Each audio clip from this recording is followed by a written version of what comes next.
How was it after, you know what I'm saying, like going to Phoenix, somewhere you wanted to be, you thought they wanted to be at? How was it when you found out you getting traded to the Celtics? So that was tough because in Phoenix, I just signed a 4-year deal. I'm thinking, Exactly. like, I'm not thinking I'm getting traded the first year. So come All-Star break, around the trade deadline, I just do the little skills challenge too. I'm in the little skills challenge with my Phoenix jersey on, thinking I'm gonna be there at least the rest of the year. We're in playoff race, everything. I think we was like the 6th or 7th seed at that point. Goran Dragic demands a trade, so we already know at the trade deadline he's trying to get traded. Craziest thing, I'm gonna break down the whole story to you. We're about to leave to Minnesota, so in Phoenix, we're on the team bus waiting for the trade deadline to go, like waiting whatever, 3 o'clock. Oh, it's one of them. It's one of them, because we know one player's about to dip. He demanded a trade. They're kind of beefing.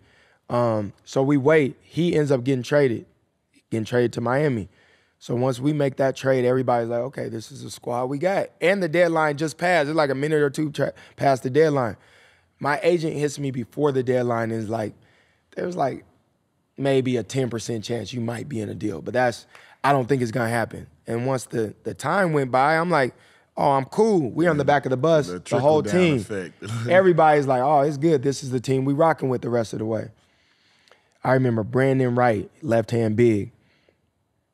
He like, IT, he look at his phone, he's like, IT, you just got traded. I'm like, no, I didn't. He showed me the phone. It's like on a little ESPN little clip. Traded to the Boston Celtics.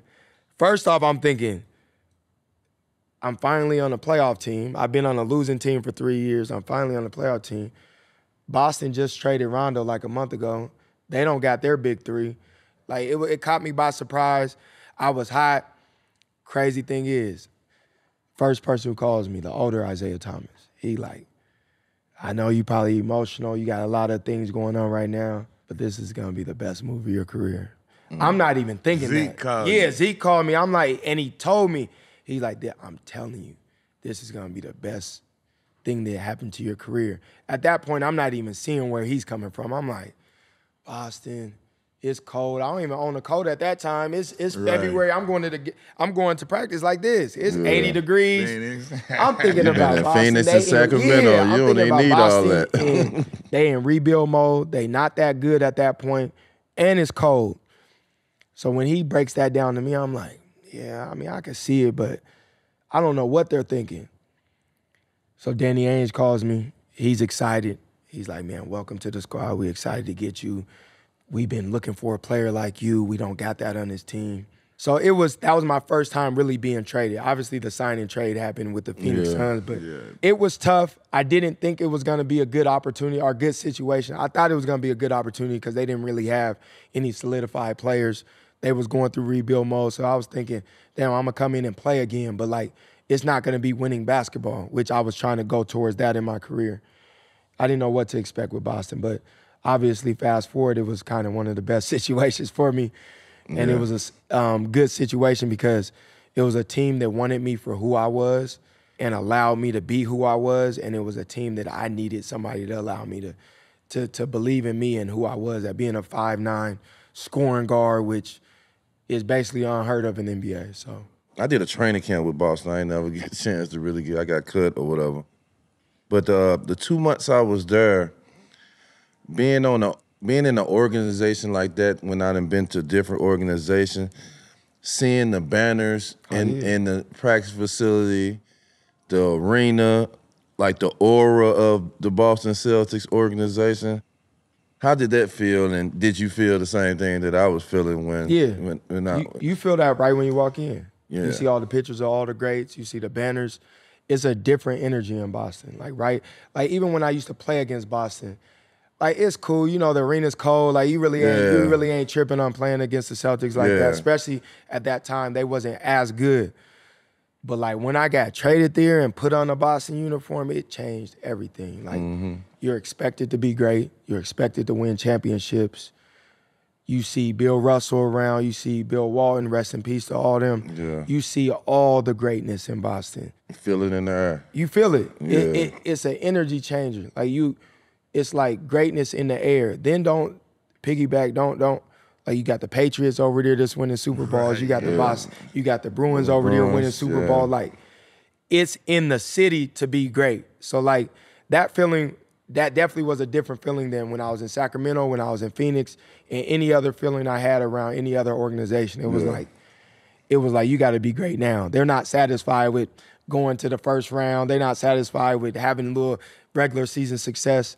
They trying to put a banner up. How was it for you when you started getting busy over there, and like how did that compare to, like you say, that fan base and the way that they recognize they players and stars? Like, how did that feel walking around that type of city as opposed to being in Sacramento and Phoenix and everything else? Like when you started to win and y'all started to win as a team. No, nothing against those other franchises either. Like, there's no comparison. I bet the Knicks is comparison. Like, you know how you go away game and you was on the Knicks. You know how you go to the away game, it's all blue and orange in there. You go to a Boston game, you go to a away game, it's all green in there. Like, it's the feeling playing for the Celtics is amazing. Like, and then the love you get. The love is like the love that I get to this day. You would think I won a championship there. You would think I had a 10-year career there. Like, you would think my jersey is retired in them stands. Yeah, they so the love that they give me and the love that I got there from day one. Like you said, it's just different. Like, obviously, I put my career on the line for those guys, and the city's seen that. So, like, I got real, genuine love for Boston. I think it's the same, for sure. That 2016-17 season, you averaged 28. You got the longest consecutive 20-point games in 43. Y'all was the #1 seed. I go all the way to the conference final. You tied your career high that year. All-star game, reserve. Like, just explain like that. That season was crazy because the season before, I think I averaged like 22 and a half. Like, I had a good year. That was my first All-Star year.